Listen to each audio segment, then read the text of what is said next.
ধরো সুন্দর আবহাওয়ার মধ্যে তোমার গ্রামের ছোটোখাটো কোনো এক জায়গায় কিছুক্ষণের জন্য ঘুরতে গেলে। হ্যাঁ, লেট মি এক্সপ্লেন দ্যাট। সকাল সকাল বেরিয়ে পড়েছিলাম বাবা এবং আমি। চোখ মুখের অবস্থা দেখে বুঝতেই পারছো, সকালেই বেরিয়ে পড়েছিলাম ফ্রেশ হয়ে। সো হ্যালো ফ্রেন্ডস, আমার নতুন একটি ব্লগে তোমাদের সকলকে স্বাগত জানাই। বাবার একটি ইম্পর্টেন্ট কাজের জন্যই আমি গিয়েছিলাম।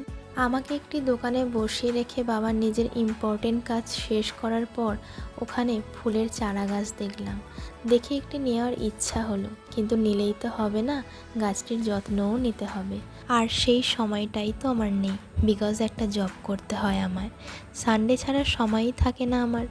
ওখান থেকে বাড়ি ফেরার পথে ছোটোবেলার মতো বাবার কাছে এক প্রকার বায়না ধরলাম কিছু খাওয়ানোর জন্য।